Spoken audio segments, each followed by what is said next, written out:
Salut à tous et bienvenue dans ce nouvel atelier numérique. Aujourd'hui, je vous propose une formation d'à peu près 30 minutes sur l'essentiel à connaître sur Google Slides. Mais comme d'habitude, pour ceux qui souhaiteraient aller plus loin dans les explications, je vous invite à cliquer sur les liens de formation dans la description et bien sûr à vous abonner à la chaîne. Pour les autres, tenez-vous bien, on démarre tout de suite. On est sur Google Slides et on va démarrer un petit peu par l'interface de présentation. Qu'est-ce que nous avons? Nous avons ici notre barre d'outils qui apparaît avec les éléments classiques. Donc c'est très proche de ce qu'on peut retrouver sur la suite Microsoft, notamment sur PowerPoint, avec tout d'abord la possibilité de cliquer ici sur Fichier. Alors sur Fichier, c'est la gestion du fichier en général. Par exemple, nouveau, vous pouvez créer un nouveau fichier ou éventuellement vous pouvez créer un fichier à partir de la galerie de modèles. Vous pouvez ouvrir, alors ouvrir ça va consister à ouvrir un fichier déjà existant, vous pouvez importer des diapositives, vous pouvez créer une copie. Alors attention, lorsque vous voulez copier un fichier Google Slides ou même Google Sheets ou Google Doc, il ne faut pas cliquer sur partager en haut à droite. Il faut aller dans Fichier, créer une copie et ensuite vous sélectionnez votre copie. Cela permettra de copier le fichier en question sur votre répertoire perso. Il ne faut pas aller par exemple sur partager ici. Partager signifie tout simplement partager votre fichier avec d'autres utilisateurs. Donc ça ne crée pas une copie privée sur votre répertoire. Attention à bien saisir la nuance. Vous avez ensuite la possibilité d'envoyer par email et de télécharger votre fichier sous plusieurs formats disponibles. Bien sûr, le premier format proposé, c'est le format PowerPoint. On a aussi ensuite le format ODP, le format PDF, brut, JPEG, PNG, qui sont des formats d'image. On a la possibilité de renommer notre slide, donc soit en cliquant sur renommer ici, soit en se plaçant directement dans le titre ici. On peut aussi placer notre présentation dans la corbeille. Alors pour l'instant c'est grisé, pourquoi? Parce que je n'ai pas effectué de modification. Mais dès lors que cela sera fait, je pourrai placer mon fichier dans la corbeille et donc le supprimer. On a l'historique des versions. Là pareil, quand vous travaillez sur un projet, vous pouvez avoir l'historique de ce que vous avez fait et donc revenir à telle ou telle partie de votre création. Vous avez les détails, les limites de sécurité, bien sûr, la langue que vous pouvez modifier. Donc, il faudra juste choisir dans cette liste déroulante. Vous avez la configuration de la page, l'aperçu avant impression et éventuellement la possibilité d'imprimer définitivement votre fichier. Dans la configuration de la page, qu'est-ce que c'est? C'est tout simplement le format. Ici, on est sur du grand écran, 16 neuvième, mais on peut, si on le souhaite, modifier les différents formats. Je vais laisser celui-ci et je vais l'appliquer tout simplement. Ensuite, nous avons l'édition. Alors l'édition, c'est quoi? C'est ce qui nous permet d'annuler ou de rétablir. Vous avez fait quelque chose, vous souhaitez tout simplement l'annuler, vous cliquez sur annuler. Vous souhaitez le rétablir, vous cliquez sur rétablir. Ensuite, vous pouvez couper ou copier des éléments en passant bien sûr par la case édition ici. Donc pour couper, coller, si je veux insérer par exemple une forme, je vais aller dans insertion et je vais prendre une forme, voilà, je vais mettre un carré tout simplement ici, voilà. Donc j'ai un élément, je le sélectionne, donc je constate que c'est sélectionné lorsque vous voyez le contour est en bleu ici et je peux éventuellement aller dans édition, couper et ensuite me replacer à un autre endroit et aller dans édition, coller comme ceci. Donc on a les petits raccourcis, on va faire un CTRL-V et voilà, on voit réapparaître cet élément-là. La différence entre couper et coller, c'est que tout simplement, lorsque vous coupez, vous n'aurez qu'un seul élément, alors que le copier-coller va cloner véritablement la sélection en cours. Donc par exemple, édition, cette fois-ci on va aller dans copier, et maintenant je fais un CTRL-V, et que se passe-t-il? J'ai deux carrés comme ceci qui apparaissent. Ensuite, nous avons la possibilité de coller sans la mise en forme, de tout sélectionner ou éventuellement de supprimer notre sélection. On peut aussi la dupliquer en passant par ici. On a la fonction recherche et remplace. Donc si je clique dessus, ça va me chercher la valeur ici et me la remplacer par la valeur souhaitée. Exactement comme dans un traitement de texte ou un tableur. Une fois qu'on a fait cela, alors on peut fermer cette petite fenêtre et nous avons cette fois-ci l'affichage. Donc l'affichage, c'est quoi? C'est tout simplement d'abord le mode. Donc on est sur un mode d'édition, c'est-à-dire qu'on peut modifier directement sur la diapositive. On a aussi le mode commentaire. Donc là, on va s'intéresser exclusivement à la partie commentaire de ce qu'on a fait. Et ici, affichage. Donc ça va nous permettre uniquement de lire ou éventuellement d'imprimer la version. Le mode diaporama, c'est quoi? C'est ce qui va vous permettre de voir comment va ressortir votre diapo. Alors, regardez par exemple ici, si je clique sur diaporama, je vais avoir uniquement les deux cases que je viens de créer. Mais vous allez voir qu'en sélectionnant le diaporama, vous allez pouvoir faire défiler votre projet et voir s'il y a des ajustements à faire.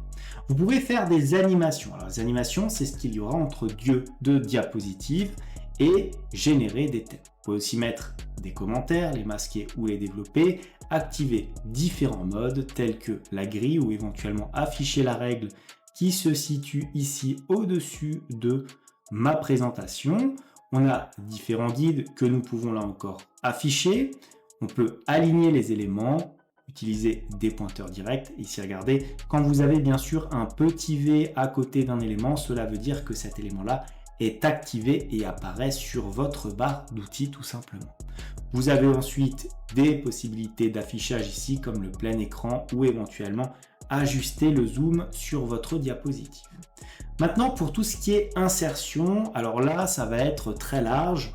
On a bien sûr tout ce qui est relatif aux images, aux zones de texte, aux formes, aux diagrammes, tableaux, bref, tous les éléments qu'on peut insérer dans un fichier classique. On a même la possibilité d'insérer des vidéos ou des audios. On a ensuite le format. Alors le format va s'attacher au texte que vous allez intégrer dans votre diapositive. Donc bien sûr, ça sera toutes les modifications relatives au texte, la police, la taille, ce genre de choses, l'alignement, l'interligne, les puces et bien sûr les tableaux, images et bordures pour mettre en forme le texte sélectionné. Ensuite, nous avons ici les diapositives. Donc là, c'est pour la gestion de la diapositive dans son ensemble. Donc, créer une nouvelle diapo qui va apparaître ici. Regardez, si je crée une nouvelle diapo, elle apparaît en numéro 2. J'ai aussi la possibilité donc de m'aider à créer une diapositive, notamment avec l'assistant IA Gemini, la possibilité de la dupliquer là encore, de la supprimer, de la masquer, de la déplacer et de modifier certains thèmes. Mais là, on est sur de la modification générale qui va s'appliquer à l'ensemble de la diapositive. Nous avons la possibilité de réorganiser les différents éléments, notamment en les triant, en les alignant, les distribuant. Par exemple, si vous voulez faire une ligne avec une répartition correcte, une distribution correcte de certains éléments avec la même distance entre tous les objets, vous pouvez vous placer ici. Pareil pour recentrer sur la page ou éventuellement gérer des images. On a bien sûr les outils.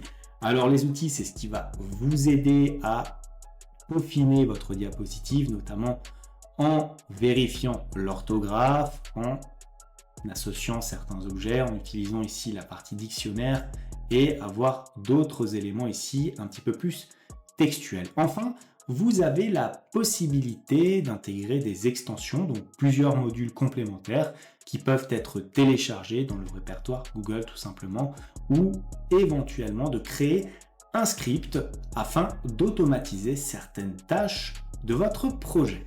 Et maintenant, nous allons voir comment créer une diapositive en insérant divers éléments au sein de celle-ci. Donc, nous allons éventuellement aller, alors regardez ici dans diapositive, et qu'est-ce que nous pouvons faire? Nous pouvons faire de prime abord la modification de l'arrière-plan comme ceci. Et dans la modification de l'arrière-plan, j'ai la possibilité de modifier la couleur. Là, on a un arrière-plan blanc ou éventuellement de choisir une image. Donc ce que je vais faire, c'est que je vais prendre par exemple une autre couleur, alors je peux éventuellement même saisir ici du dégradé qui va me permettre de faire quelques effets plutôt intéressants. Donc on va prendre quelque chose de bleu comme ceci et on va cliquer éventuellement sur OK. On peut aussi ajouter cela au thème afin de le copier à chacune de mes diapositives. Donc on va l'ajouter comme ça au thème. Ensuite, qu'est-ce qu'on peut avoir? On peut avoir ici appliquer une mise en page. Pourquoi? Tout simplement parce que cela va nous permettre de diviser notre diapositive en plusieurs parties. Là, qu'est-ce que nous avons?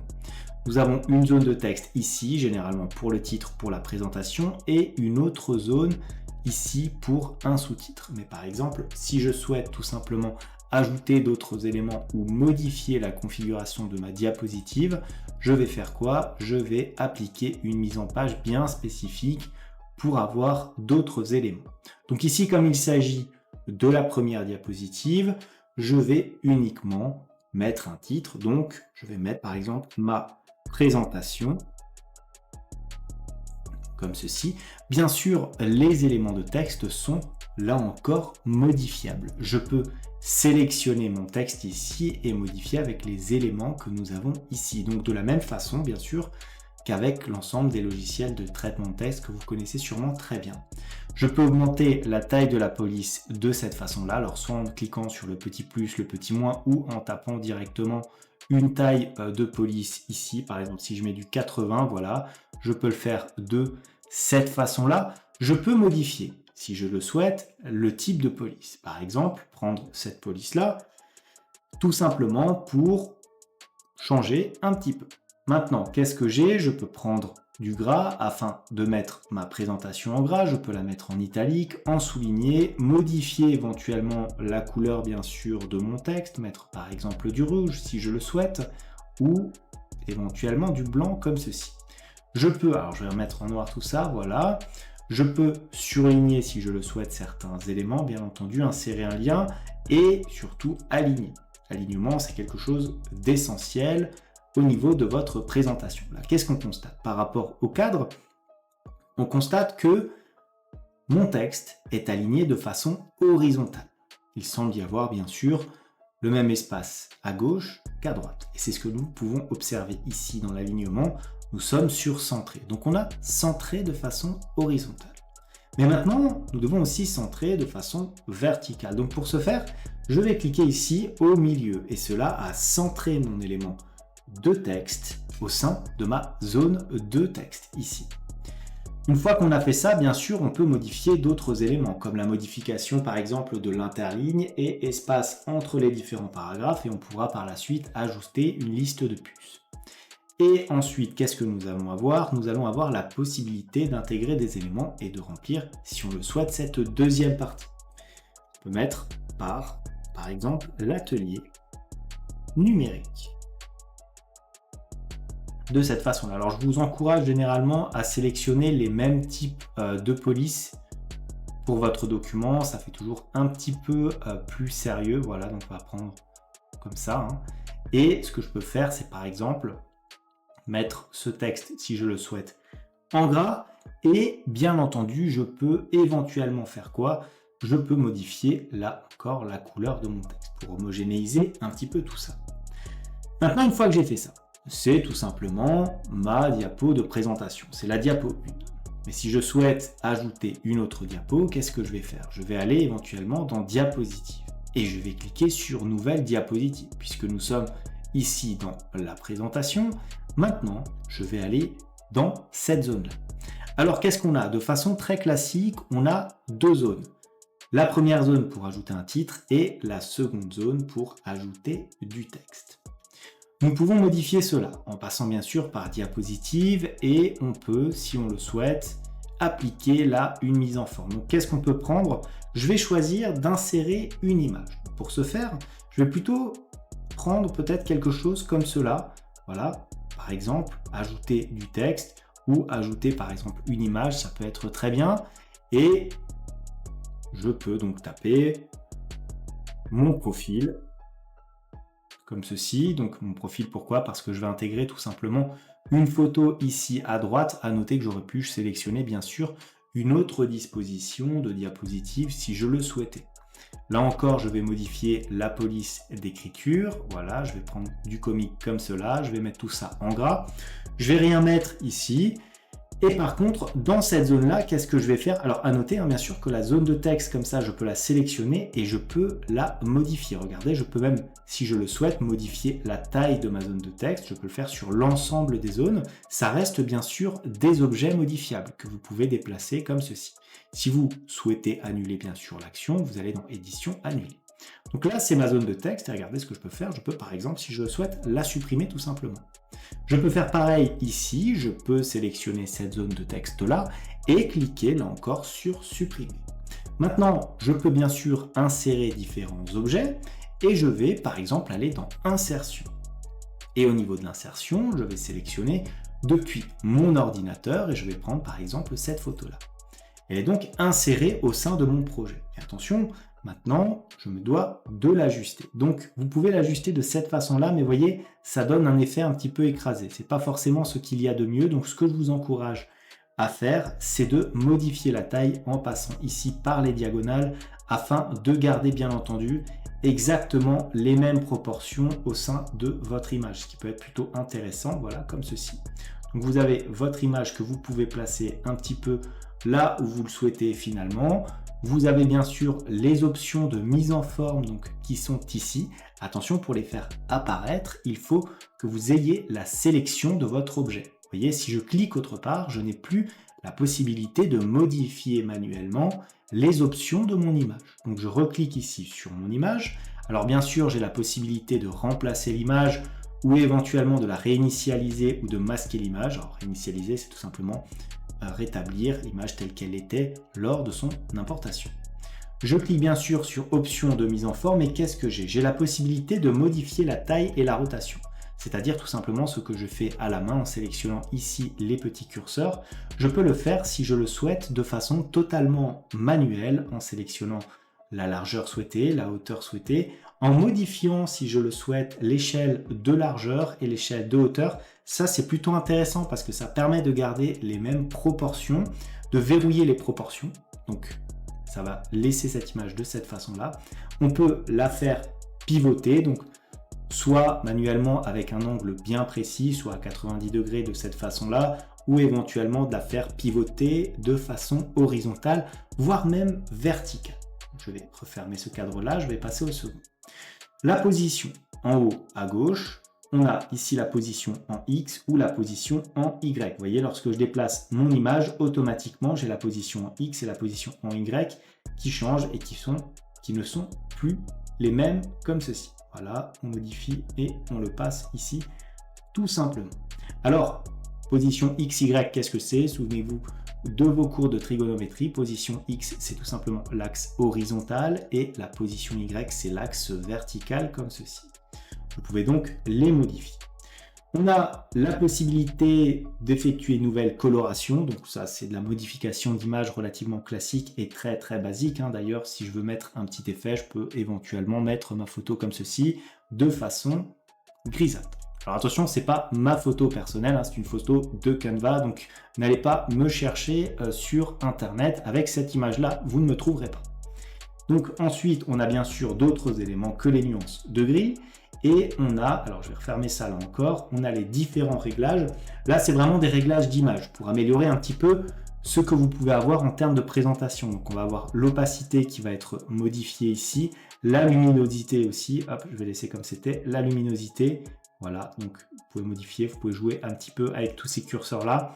Ensuite, le contraste qui peut évoluer de cette façon-là. Voilà, pour créer des petits effets qui peuvent être plus ou moins intéressants.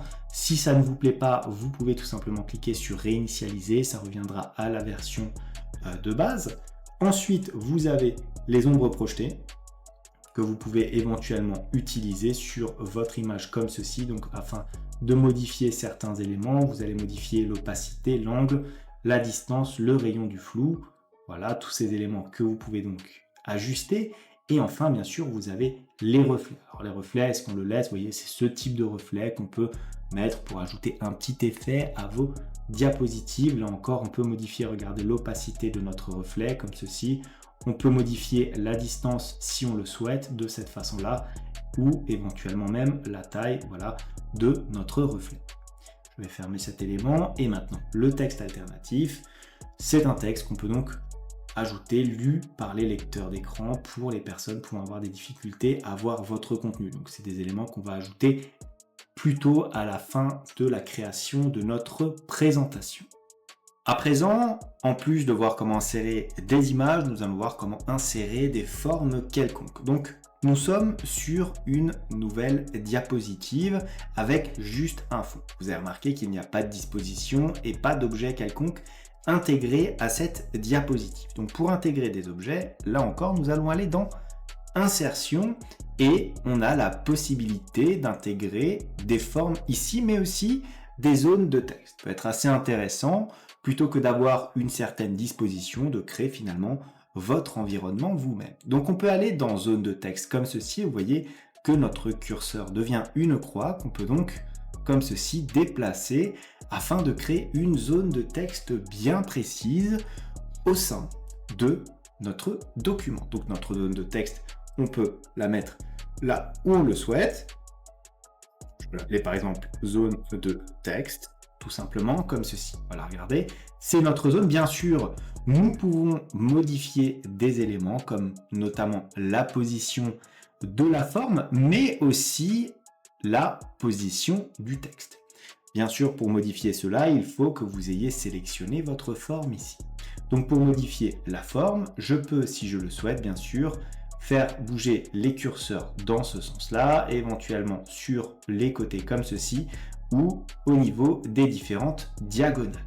Je peux aussi, si je le souhaite, modifier l'emplacement du texte en me plaçant ici sur aligné de cette façon-là. Et bien sûr, je peux le centrer comme ça au milieu de ma disposition. Si je fais un clic droit sur ma forme, je vais bien sûr avoir l'ensemble des éléments classiques, c'est-à-dire couper, copier, coller, et coller sans mise en forme, et bien sûr supprimer.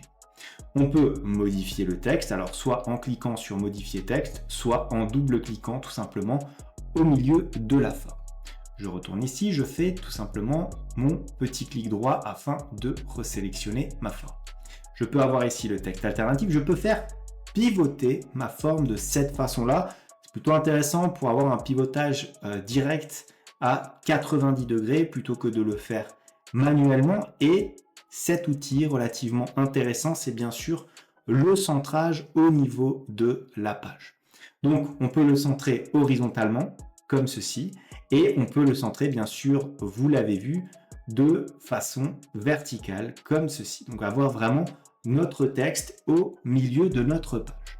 Je peux bien sûr modifier le texte, donc je peux le sélectionner comme ceci ou sélectionner uniquement la forme et si je le souhaite, modifier la couleur de police comme ceci et augmenter la taille de la police de cette façon-là. Je peux aussi changer la police si je le souhaite, voilà, de cette façon-là. Maintenant, ce que je peux faire éventuellement aussi, c'est peut-être modifier la bordure. Si je souhaite intégrer une bordure à ma zone de texte, je vais aller sur modifier la taille de ma bordure par exemple. Et je peux aussi modifier la couleur de ma bordure ici si je veux mettre par exemple du rouge. Voilà ce que j'avais à vous dire pour les éléments de texte. Maintenant, si je retourne dans l'insertion, qu'est-ce que je vais avoir? Je vais avoir la possibilité d'intégrer des formes comme ceci. Donc, des formes diverses et variées. Vous cliquez tout simplement dessus. Vous avez toutes ces formes-là que vous pouvez faire apparaître sur votre document. Par exemple, si vous souhaitez mettre un smiley, là encore, c'est vous qui décidez, vous le mettez comme ça, voilà, de cette façon-là.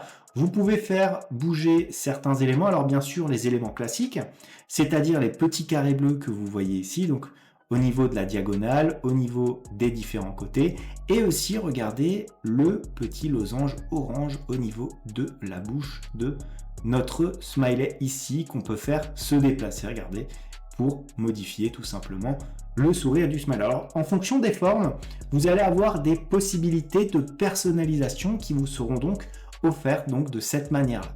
Bien sûr, là encore, vous avez les éléments classiques en faisant un clic droit, notamment de centrage comme ceci, donc centrage horizontal. Voilà pour cette forme-là. Bien sûr, si je vais dans insertion, j'ai d'autres types de formes. J'ai des flèches. Les flèches, ça peut être relativement intéressant quand vous avez une présentation et que vous souhaitez notamment insister sur tel ou tel élément de votre diapositive.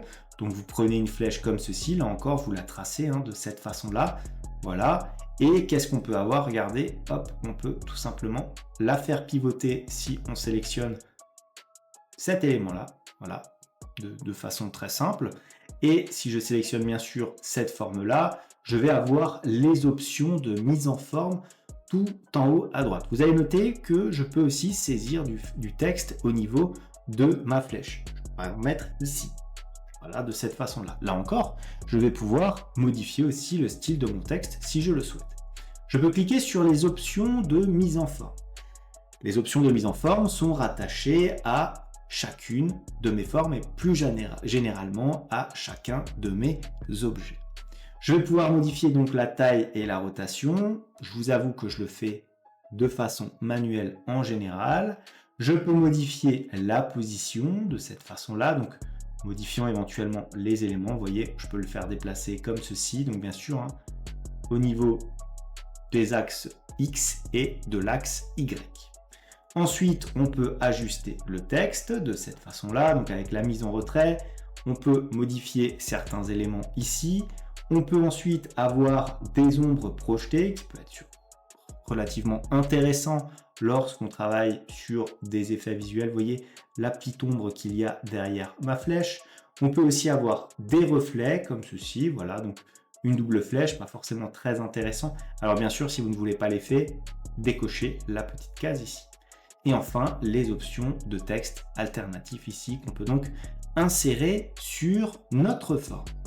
Dernier élément à connaître, c'est la possibilité d'intégrer des transitions à vos présentations entre les différentes diapositives. Alors pour ce faire, vous allez aller dans votre barre d'outils ici et vous avez vu qu'il y a transition qui nous permet donc, comme c'est inscrit, de modifier la transition. Vous cliquez dessus. Vous avez un panneau latéral qui apparaît donc sur votre projet. Sur ce panneau latéral, nous avons ici transition entre les diapositives, aucune. Pourquoi? Parce que tout simplement, pour l'instant, nous n'avons aucune transition. Nous avons la possibilité de choisir où et comment cette transition va apparaître. Donc, nous avons ici les différents types de transitions. Donc, on a le fondu enchaîné classique, fondu, diapositive à partir de la droite, de la gauche, retourner cube et galerie. Vous avez remarqué qu'il y a un petit peu moins de choix, il est vrai, que sur PowerPoint. Vous avez ensuite la possibilité d'appliquer les transitions à toutes les diapositives en cliquant ici. Vous pourrez aussi animer des objets en sélectionnant bien sûr un objet à animer. Donc là par exemple, entre ma première et ma deuxième transition, je vais choisir un fondu enchaîné. Mon fondu enchaîné, qu'est-ce que je peux faire? Je peux avoir différents éléments. Je peux avoir le fondu lent, intermédiaire ou rapide entre les différentes diapositives. Si je clique sur lire à présent, je vais avoir ici, regardez, un extrait de ce que cela va me produire. Je clique sur arrêter comme ceci. Donc ma transition pour cette diapositive, ça sera tout simplement l'entrée en matière.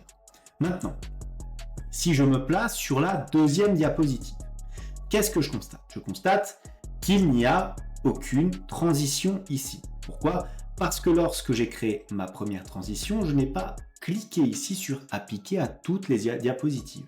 Cela me permet de personnaliser entre chacune de mes diapos les différentes transitions.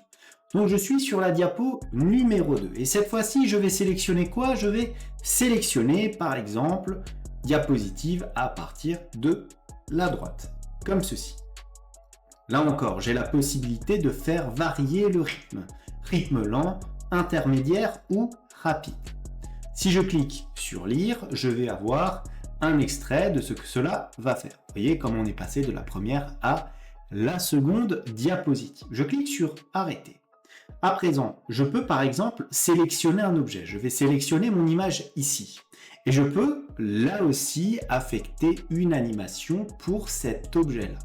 Pour affecter une animation, je dois le sélectionner et ensuite je peux regarder ajouter une animation ici. Alors l'animation, c'est bien sûr tout d'abord la faire apparaître. Donc j'ai différentes options pour faire apparaître cet objet-là. J'ai, regardez, l'option faire apparaître, faire disparaître, fondu, fermeture en fondu. Si je sélectionne par exemple le fondu ici, lors d'un clic ou après l'animation précédente. Si je clique sur après l'animation précédente, regardez, j'appuie sur lire, que va-t-il se passer? J'ai mon image qui apparaît juste après la transition. C'est comme ceci que vous pouvez finalement enchaîner et hiérarchiser à la fois vos transitions, mais aussi les animations que vous allez faire sur les différents objets de votre projet.